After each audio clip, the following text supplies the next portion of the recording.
Well, I grew up here and studied music at NIU, and Alan and Jim are two, like lifelong buddies. We've never not been in touch in some way or another, and so Jim's been playing music his whole life and playing all the best stuff all around the city, and Alan, writing and playing, like the virtuoso that he was kind of born to be, so we came here to build the brewery, and I realized I had this 300,000 square foot rehearsal space that we just play in one little corner of it, and they could be like drilling in concrete on the other side, and it wouldn't even matter.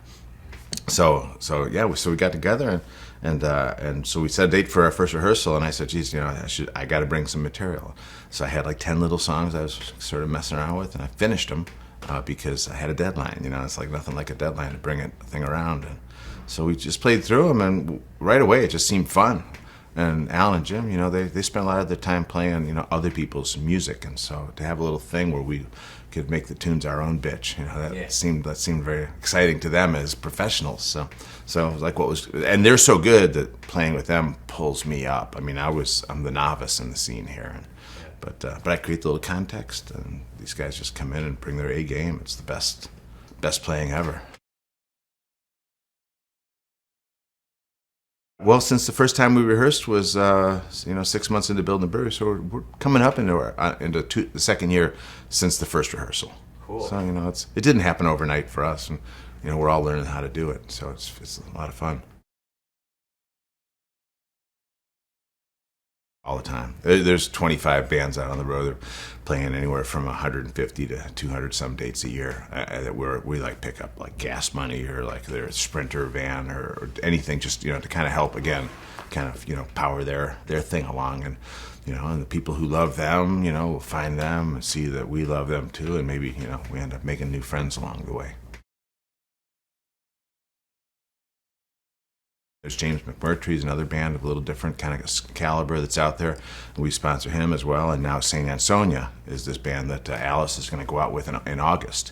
And St. Ansonia is two guys. It's a guy from 3 Days Grace and a couple people from Stained and another couple guys that all like sort of formed what might be thought of as another supergroup. And their first record's out, and the singles got videoed last week, and they head out for their first tour in August, and we'll be doing the support for it.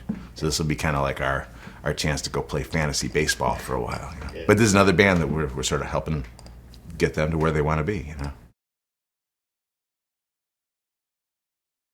In the end, you only do what you can't not do. And these songs just appear. And it's like they kind of occupy your consciousness. The only way you get to sleep at night is by getting them out of your system. So, and then I bring them in to play them for Alan, to show it to Alan and Jim, and like they just make it 5-dimensional almost immediately. Yeah. They look for things in it that I didn't even think of myself that were somehow kind of embedded in the meat and just needed to be drawn out. Cool. It's the best thing. I write a recipe, or I do a label, and you hand it off to others to execute and to manifest in the world and become something. And so it's almost exactly the same thing as the brewery in more ways than not. The main inspiration for the songs is it comes out of traditional American blues, and not like the greats like Buddy Guy and B.B. King and all that, but the guys that came a generation before them, the guys of the 20s and 30s, people named Mississippi John Hurt, and guys named Reverend Gary Davis and Skip James and Blind Blake and Lightning Hopkins and Mance Lipscomb. These guys that actually invented the blues.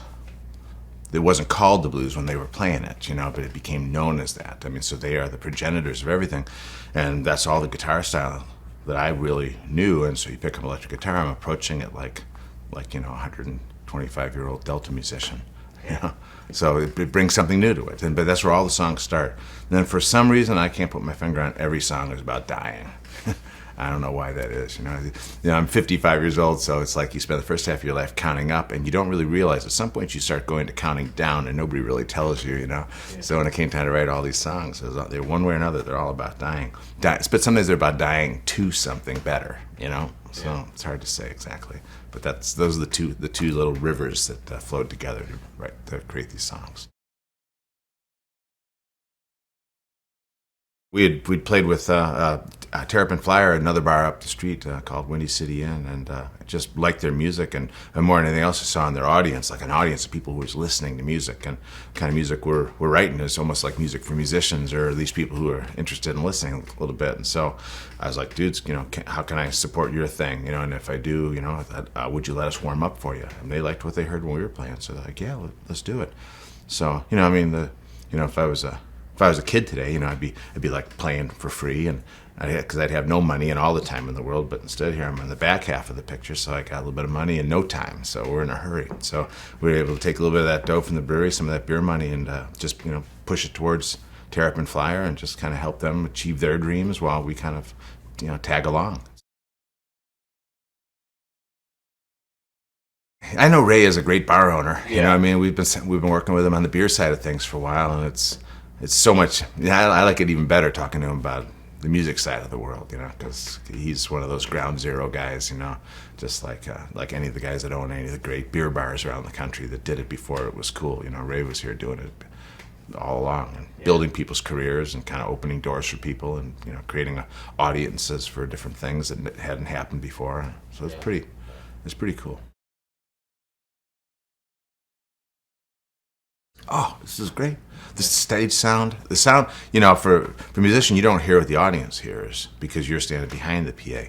And often what the audience hears is better than what you hear on stage. But Ray, he cares enough about the musicians, I think, to make sure that the stage sound is just right. Because when it is just right, then all of a sudden you just focus on playing and you're listening and there's interactions that happen. It's not just performing. It's more than that.